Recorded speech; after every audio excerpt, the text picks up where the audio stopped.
Taylor Swift phenomenon, the psychology of attachment and parasocial bonds. Hello, and welcome back to Why Psychology. Today, we're diving into a topic that transcends pop culture and entertainment: the profound psychological depth of the Taylor Swift phenomenon. She isn't just a musician, she is a cultural mirror. Why does the world obsessively track who she dates, who she writes songs about, and what her next move will be? More importantly, why do millions of us feel such a deep, visceral, personal connection to a person we've never actually met? In this video, we'll break down the science of that connection, focusing on two key psychological concepts: the attachment styles evident in her songwriting evolution, and the powerful, one-sided bond known as the parasocial relationship that she meticulously cultivates with her fans. Let's explore how Taylor Swift is not just singing about our lives, she's helping us understand our own psychology.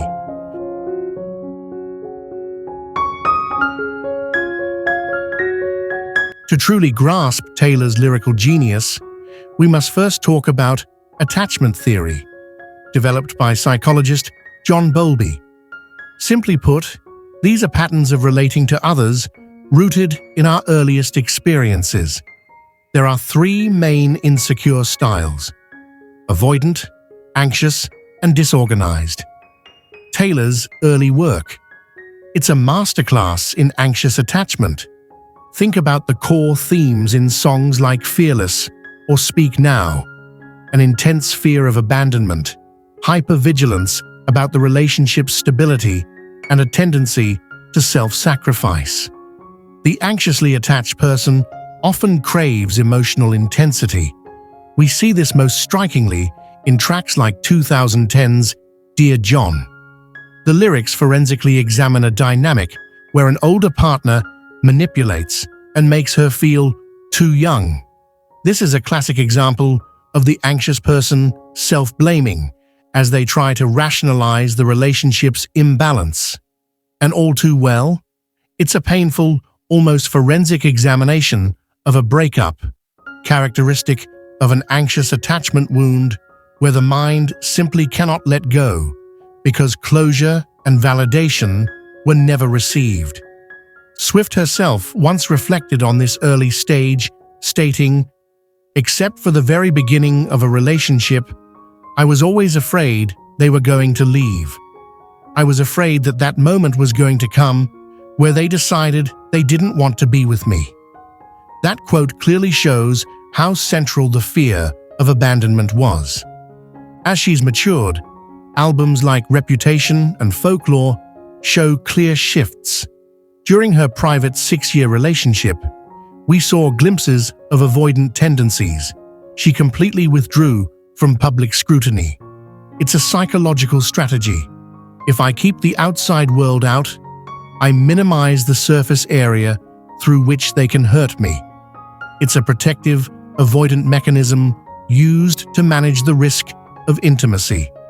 The constant public image of her living in a house full of cats, affectionately referring to them as her children, also speaks to this coping strategy. Bonds with pets offer a secure, unconditional love that carries none of the risk of rejection inherent in human relationships. A secure harbor for someone weary of the anxious avoidance cycle.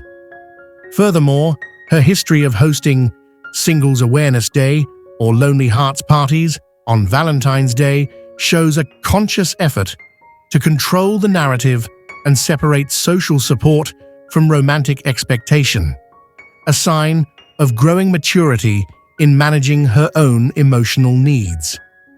Finally, we see the strongest signals of secure attachment in songs like Lover or Sweet Nothing from Midnights.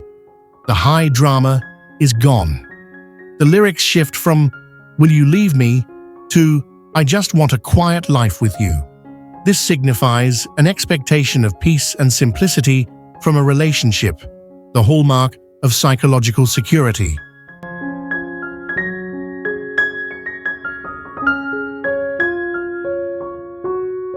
Attachment styles explain her side. What about ours? Why do we feel like her best friends?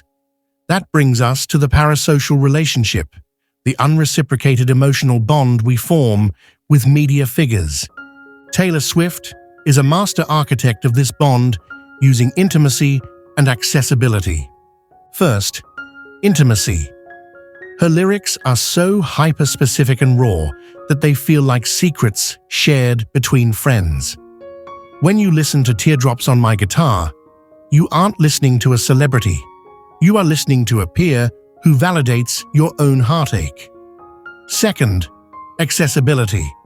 She actively fosters the relationship. She comments on fan posts, sends gifts, and most famously, invites them to her home for secret sessions. One fan described the reputation secret session experience. She actually invited us into her house. We sat on her couch, ate her homemade cookies, and listened to the album before it came out. We pet her cat. In that moment, she wasn't a megastar. She was the coolest, most supportive friend in our lives. These events elevate the parasocial relationship to its peak. Every fan chosen feels like the chosen one, reinforcing the powerful illusion of a reciprocal bond. This bond is vital because it offers a safe space for emotional processing. Taylor's willingness to soundtrack not only the good relationships, but also the heartbreak and loneliness, like her own Lonely Hearts parties, taught her fan base that loneliness is universal and can be faced together. She provides a sense of belonging without the risks of real-world rejection, which is incredibly powerful.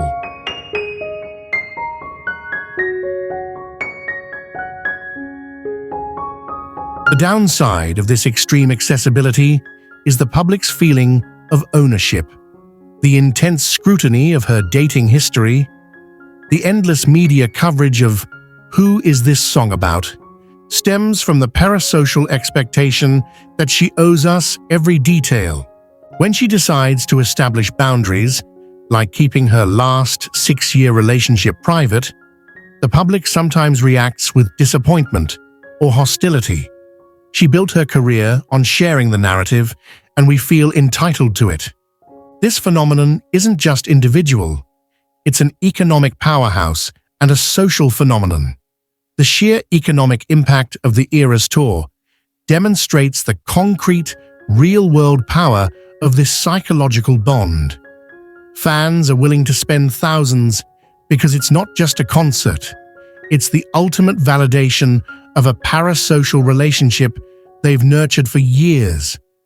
Conversely, her current high-profile relationship with Travis Kelce is a perfect storm of affirmation bias. Fans desperately want this to be the one, and every public appearance is dissected for evidence to confirm that belief. We use her life to validate our own romantic ideals and hopes.